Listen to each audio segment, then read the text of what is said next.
The reason for the constant relevance and popularity of boxing is the huge interest of the viewer. This sport has always surprised its fans and followers with bright knockouts, honed skills, thrash talk, and unexpected outcomes of fights. Anything can happen in boxing, and this is the reason why fans love and appreciate boxing. Another factor of fan love of this sport is its representatives, famous boxers whose fates, actions, and fights will forever remain in the hearts of fans. The character of a boxer, his formation as a person, strengths and weaknesses, the ability to adapt to his opponents and circumstances until now do not cease to amaze fans. But the main quality of boxing distinguishes it from all other martial arts: bright and chilling knockouts. For example, such boxers as Mike Tyson, who attracted a huge audience to this sport due to its stunning knockouts. Muhammad Ali, who has had amazing speed and the ability to combine quality conversation with aggressive thrash talk. Throughout the existence of boxing as a sport, fans have argued over the greatest boxers of all time. Everyone had their favorites, watched them, loved them, feared, and despised them. Nowadays, the presence of different talents in each weight class only makes boxing more popular.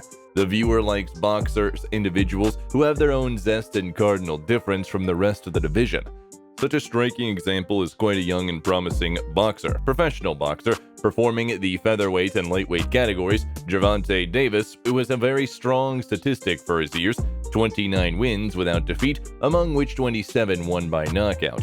With his devastating punching power, sharpened technique, and amazing speed, he has shocked the entire boxing community many times, proving his champion nature in fights against boxers of different classes and styles. Get ready to immerse yourself in the 5 times when Gervonta Davis shocked the boxing world. But before we get started, don't forget to subscribe to the channel and like the video. Gervonta Davis was born on November 7, 1994 in Baltimore, Maryland. The childhood of the young star was spent in one of the most criminal neighborhoods of the city, which further affected his character and formation as a person. According to Davis himself, he was saved from the youth colony by sports. Having seen significant results in boxing, the guy dropped out of school and concentrated on training in the boxing gym. Sharing training difficulties with his trainer, Calvin Ford, the young man has been learning the basics of boxing since 1999 in Upton, and his characteristic was all the data of the ideal boxer: clear, accurate, set punch, good footwork, speed, concentration, fighting intelligence, and of course a powerful punch. However, the guy was hindered by his explosive character. At his first competitions in the amateurs, Tank often chased knockouts, which had a deplorable effect on his technique. In case he could not catch up with his opponent, the victory was given to a more cautious boxer with better technique. Those first defeats greatly affected Tank. By continuing to work with his coach, minimizing mistakes in technique, silencing emotions, and focusing more on cold calculation, Gervonta Davis was able to build a strong amateur career with a record of 205 wins to 15 losses.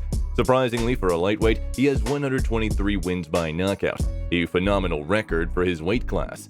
Now let me tell you about 5 fights of Gervonta where he decimated his strongest opponents and rewrote the history not only of the division but of boxing in general.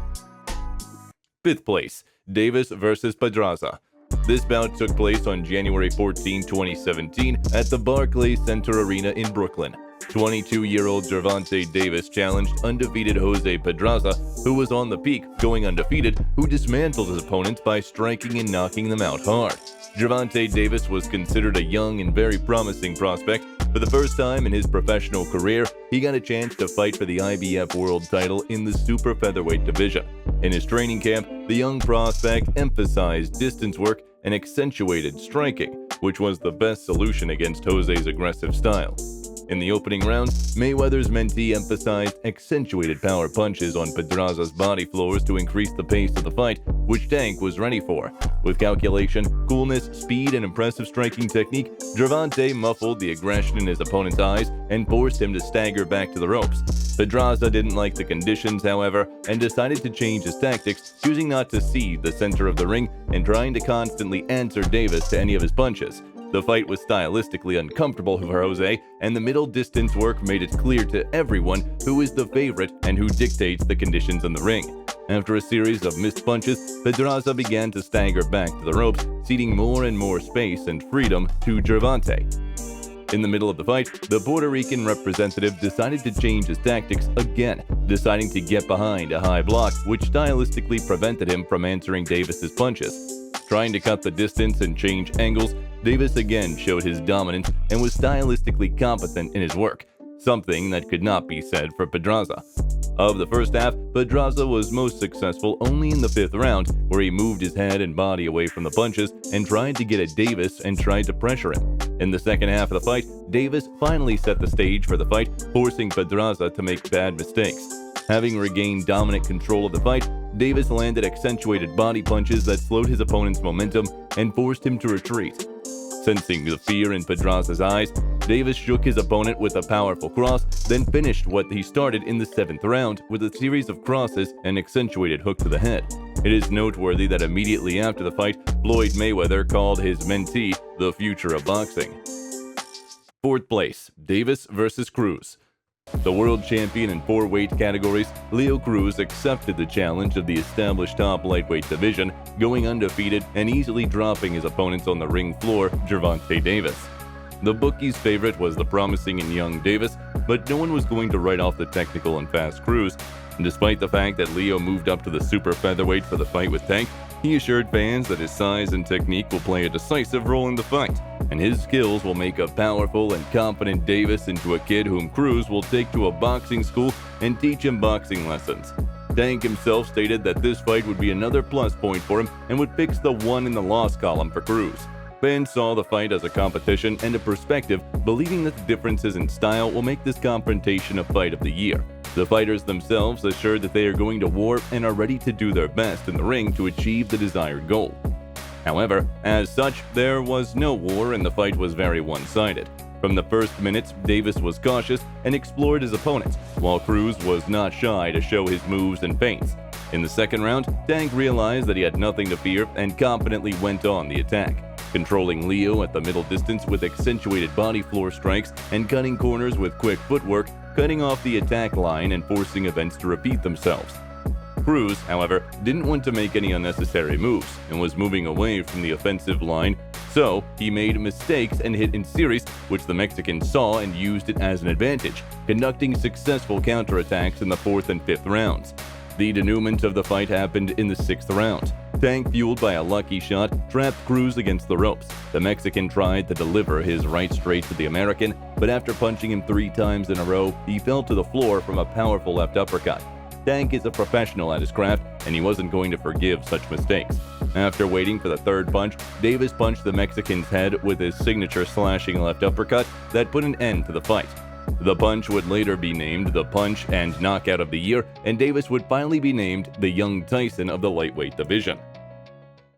3rd place, Davis vs. Barros. Powerful performances and solid wins against the top of his weight class finally gave Tank his championship status. Davis has become a powerful knockout artist with refined technique and a high boxing IQ. After gaining popularity and fan support from around the world, Tank decided to move up to super lightweight to finish off the undefeated Mario Barros, who was on a 26-fight win streak for the WBO title, and if he won, Tank would continue his crusade to become world champion in the 3rd weight class.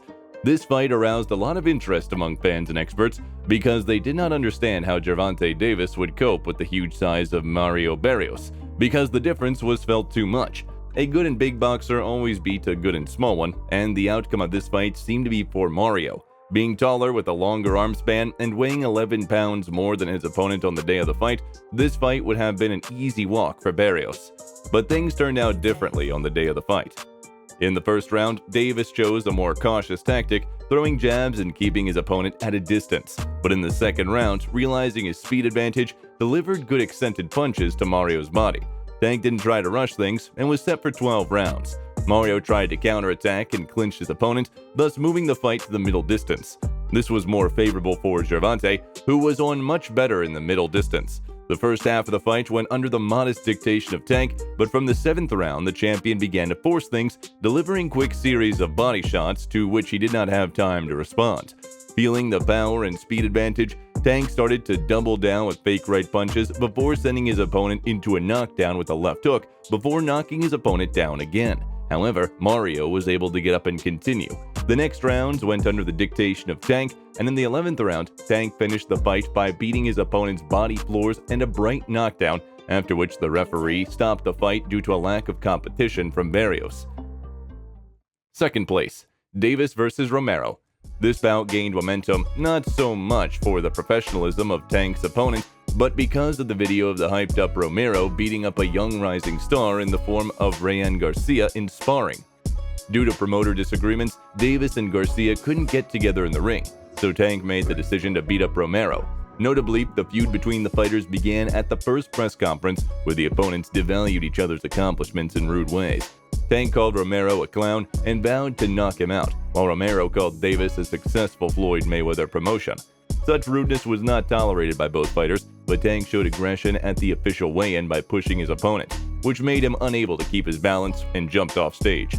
At the beginning of the fight, Romero confidently took the center of the ring and tried to press Davis in the corner, forcing him to work the second number. The challenger moved confidently and delivered his punches to the champion, which caused a flurry of emotions from the audience in the stands.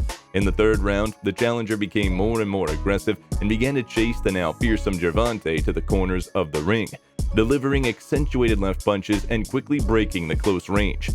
Towards the end, however, Tank gradually began to put pressure on his opponent, missing punches from the left but also doing more damage than his opponent. However, it was evident that Davis was afraid of Romero's knockout power, so he was overly cautious and tried to find his range. As the fifth round progressed and on the advice of the corners, Tank began to work more aggressively and crisply, at the expense of which the bout began to take new momentum.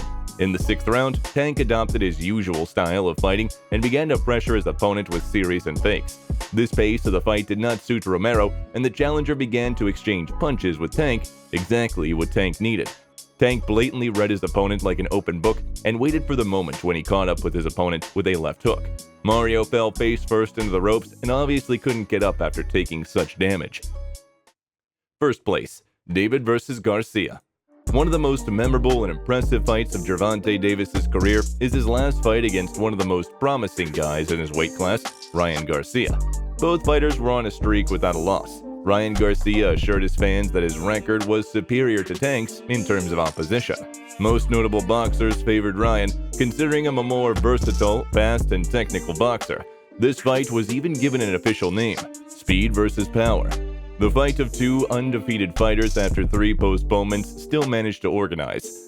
At the conferences, the boxers themselves assured the public that the fight would be an easy walk for them. It was not a banal trash talk. Before the fight, boxers really made a bet, according to which the winner takes not only his fee, but also the fee of the loser.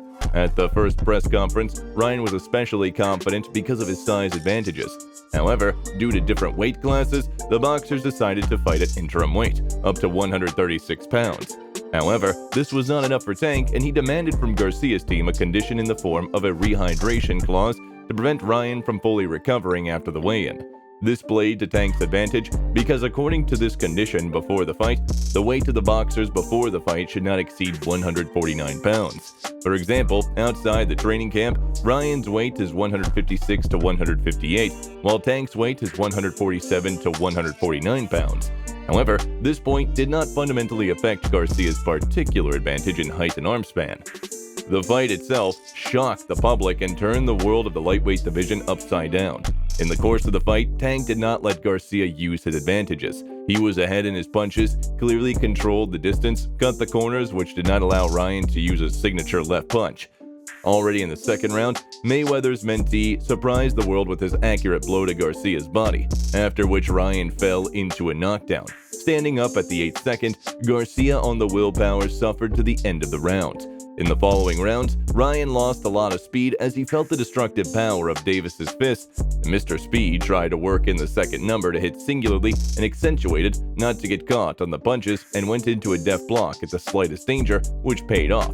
And by the end of the 6th round, Ryan delivered a couple of accentuated punches to the body of Davis. Feeling a second breath, the undefeated Garcia tried to deliver his knockout left jab to Tank. In the 7th round, the Flash finally caught Davis in the corner, throwing out some sprawling punches, thus trapping Gervonta. Ryan then hit his crowning 4 punches in a row, which played a cruel joke on him. Davis, who has a strong punch and good footwork after the 4th punch in a row, quickly and clearly discharged with an unnoticeable and devastating body kick. Garcia was down on one knee for a couple of seconds before he couldn't get up. Surprisingly, immediately after the results of the fight were announced, the fighters took several photos. Garcia hinted that he worked on his mistakes right during the fight and requested a rematch with Davis, to which Tank grinned enigmatically. Floyd Mayweather called Tank the most promising lightweight boxer and expressed his full confidence in him. The alliance between Gervonta Davis and Floyd Mayweather has been observed since Tank's professional debut. Floyd calls his mentee a version of himself with more powerful striking and speedy technique. Whether this will turn out to be true, only time will tell. However, the fact that Tank is currently the most promising, mesmerizing, powerful, and dangerous prospect in the lightweight division needs no proof. Thanks for watching. Bye. Thanks for watching.